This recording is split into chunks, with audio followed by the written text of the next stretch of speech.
ఇప్పుడే country delight యాప్ని download చేసుకోండి. Download the country delight app now.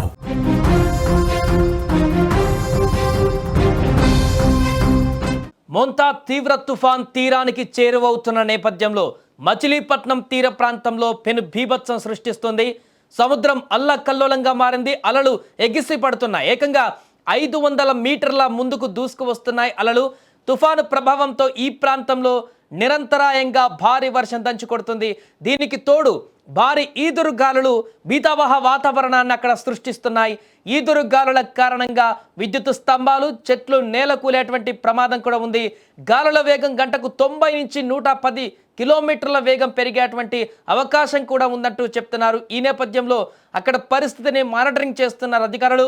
తుఫాన్ తీవ్రత దృష్ట్యా జిల్లా యంత్రాంగం పూర్తి స్థాయిలో అప్రమత్తమైపోయింది. ఎటువంటి ప్రాణ నష్టం జరగకుండా నివారించేందుకు తక్షణ చర్యలు కూడా చేపట్టారు. సముద్రం అల్లకల్లోలంగా మారిన నేపథ్యంలో మత్స్యకారులు ఎవరు కూడా వేటకు వెళ్ళకూడదని కూడా అధికారులు కఠిన ఆదేశాలు జారీ చేశారు. తీర ప్రాంతంలో పోలీస్ మరియు మెరైన్ సిబ్బంది పర్యవేక్షణ కొనసాగుతుంది. ఎవరు కూడా తీర ప్రాంతంలోకి అడుగు పెట్టకుండా అత్యవసర సహాయక చర్యల కోసం కూడా జాతీయ విపత్తు ప్రతిస్పందన దళాలు బృందాలు కూడా మచిలీపట్నం తీర ప్రాంతాలకు చేరుకున్నాయి. ఇక మచిలీపట్నం వద్ద తాజా పరిస్థితి ఏ విధంగా ఉంది, అక్కడ ప్రస్తుతం వర్షం కానీ గాలి కానీ ఏ రకంగా వస్తున్నాయో తెలుసుకుందాం. మా ప్రతినిధి సాయి ఫోన్ లైన్లో సిద్ధంగా ఉన్నారు. సాయి, ప్రస్తుతం మచిలీపట్నం వద్ద పరిస్థితి ఏంటి?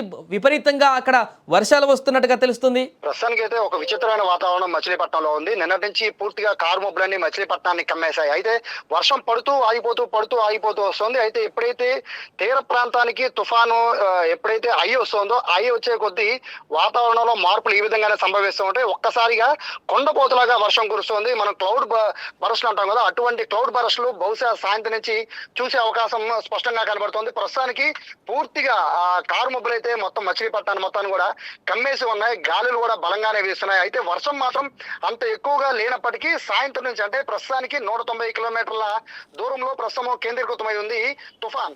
అయితే ఈ తుఫాన్ అనేది మొదట కాకినాడ దగ్గర తీరం దాటుతుంది అనుకున్నారు. ఆ తర్వాత కొంచెంగా దిశ మార్చుకొని యానం వరకు వచ్చింది. అయితే ప్రస్తుతం చూస్తుంటే మచిలీపట్నానికి 190 కిలోమీటర్లు, అలాగే యానం అంటే కాకినాడ సమీపంలో 250 కిలోమీటర్ల దూరంలో ఉంది. కాబట్టి మొదట దీన్ని టచ్ అయ్యేది మాత్రం ఖచ్చితంగా మచిలీపట్నాన్ని తుఫాను టచ్ చేస్తుంది అనేది ఒక అంచనాకు వస్తున్న నేపథ్యంలో బలమైన గాలులు ఈ రోజు మధ్యాహ్నం నుంచి ఉండబోతున్నాయి. మరోవైపు ఎన్డీఆర్ఎఫ్, ఎస్డీఆర్ఎఫ్ టీము మొత్తం తీర ప్రాంతంలో ఉన్న వారందరినీ కూడా రిలీఫ్ క్యాంపులకి ఇమ్మీడియట్ గా తరలిచేస్తుంది. కొంతమంది స్థానికులు మాకు తుఫాన్ చాలా కామన్, ఇవన్నీ చాలా చూసాం, మేము రాము అని చెప్తున్నప్పటికీ వాళ్ళకి అవగాహన కల్పిస్తున్నారు. మిగిలిన తుఫాన్లు వేరు, ఈ తుఫాన్ వేరు, ఏదైనా ప్రమాదం ఎట్టించన్నా పొంచి ఉండొచ్చు అని చెప్తున్నారు. అలాగే పాత భవంతుల్లో ఉన్న వాళ్ళందరినీ కూడా మైక్ అనౌన్స్మెంట్ ఇచ్చి మరీ అక్కడి నుంచి ఖాళీ చేస్తూ ఉన్నారు.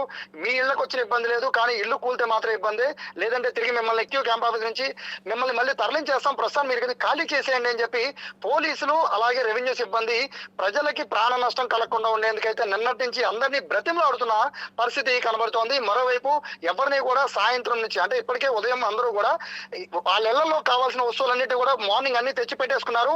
మధ్యాహ్నం నుంచి రేపు మధ్యాహ్నం వరకు కనీసం బయటికి వస్తే రోడ్డు కూడా కనపడినంత భారీ వర్షం కురిసే అవకాశం కనబడుతోంది. అంటే అది ఒక విధంగా చెప్పాలంటే వారం 10 రోజుల పాటు కంటిన్యూ ఒక వాన ముసురు వాన పడితే ఎలా ఉంటుందో అటువంటి వారం రోజులు 10 రోజులు పడే వాన కేవలం 1 రోజులో పడితే ఎలా ఉంటుందో అలాంటి వర్షం పడబోతుందని ఒక అంచనా వస్తున్న నేపథ్యంలో రేపటి వరకు కూడా కరెంటు ఉన్నా లేకపోయినా అందరినీ కూడా రెడీగా మొబైల్స్ అయితే ఛార్జింగ్ పెట్టుకుని ఉంచుకోమన్నారు. పవర్ బ్యాంకులను కూడా దగ్గర పెట్టుకోమని చెప్తున్నారు. కొవ్వొత్తులను కూడా దగ్గర పెట్టుకోమన్నారు. పాలు కూడా నిరంతరం పాల సరఫరా ఉండేటట్టు కూడా ఏర్పాట్లు చేస్తారు. మరోవైపు షాప్స్ అన్నిటి కూడా పూర్తిగా క్లోజ్ చేసిన పరిస్థితి మచిలీపట్నంలో కనబడుతోంది. ఫస్ట్ టైం మచిలీపట్నంలో తీరం దాటడం, చాలా తుఫాన్లు తీరం దాటాయి, కానీ ఫస్ట్ టైం ప్రభుత్వం ఇంత దీన్ని సీరియస్ గా తీసుకుని ఏ ఒక్కరికి కూడా ప్రాణ నష్టం కలగకుండా ఉండేందుకు మొత్తం ఎంటైర్ టీం మొత్తం కూడా రోడ్ల మీదకి వచ్చేసిన పరిస్థితి కనబడుతుంది. రోడ్ల మీద అధికారులు ఎక్కువ కనబడుతున్నారు, పోలీసుల వెహికల్స్ ఎక్కువ కనబడుతున్నాయి, అందరినీ అలర్ట్ చేస్తున్న మెసేజ్లు ఎక్కువగా కనబడుతున్నాయి. ఓవరాల్ గా చూసుకుంటే ఈ రోజు సాయంత్రం నుంచి రేపు మార్నింగ్ లో ఏ క్షణమైనా కూడా తుఫాన్ తీరం దాటే అవకాశం ఉంది. అయితే ఇక్కడ గమనించాల్సిన మరొక విషయం, ప్రజలందరూ కూడా తుఫాన్ తీరం దాటాక ప్రశాంతంగా ఉండే పని లేదు, చాలా నెమ్మదిగా కలుగుతుంది. కాబట్టి తీరం దాటిన తర్వాత నుంచి ఒక 6-7 గంటల పాటు కుంభవృష్టి వర్షం కురుస్తుంది. కాబట్టి తీరం దాటిందని ఒక మెసేజ్ రాగానే అందరూ బయటికి మాత్రం రావద్దు అంటున్నారు. సో ఏదేమైనప్పటికీ కూడా రేపు సాయంత్రం 5 వరకు కూడా ఎవరిని బయటికి రావద్దు అనేది ఇక్కడ ఉన్న అధికారులు, మంత్రులు అలాగే ఎన్డీఆర్ఎఫ్, ఎస్డీఆర్ఎఫ్ సిబ్బంది చెప్తున్నారు. Right, thank you Sai. So మొత్తానికి అది మచిలీపట్నం వద్ద అయితే తీవ్ర ఉద్రిక్త వాతావరణం, అంటే వచ్చేటువంటి అలల తీవ్రత హెవీగా కనిపిస్తుంది.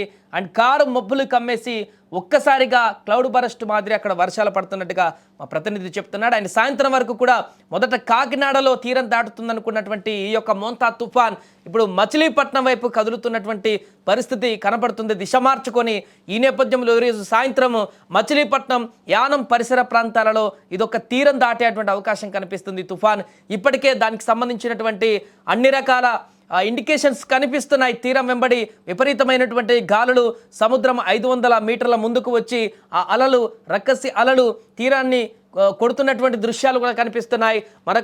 మరొక వైపు వర్షాల ఉధృతి కూడా క్షణక్షణం గంట గంటకు మారుతూ మరింత ప్రభావాన్ని చూపిస్తున్నటువంటి సందర్భం కూడా ఉంది. ఈరోజు సాయంత్రం తీరాన్ని తాకిన తర్వాత ఆ సందర్భంలో వచ్చేటువంటి ప్రచండమైనటువంటి గాలులు, వర్ష భీభత్సం అనేది కీలకం కాబోతుంది. ఆ సమయంలో అత్యంత జాగ్రత్తగా ప్రజలందరూ కూడా ఉండాలంటూ అధికారులు అక్కడ హెచ్చరిస్తున్నారు. ప్రజలందరికీ కూడా మైకుల ద్వారా, లౌడ్ స్పీకర్ల ద్వారా పూర్తిగా సందేశాలు పంపుతున్నారు. పెట్రోలింగ్ వెహికల్తో నిరంతరం గస్తీ కాస్తున్నారు.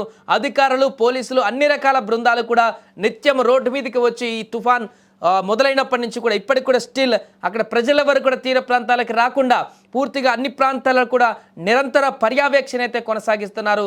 ప్రస్తుతం మచిలీపట్నంలో అయితే కొంత తుఫాన్ ప్రభావం కొంత విపరీతంగానే కనిపిస్తున్నటువంటి సందర్భం అయితే ఉంది.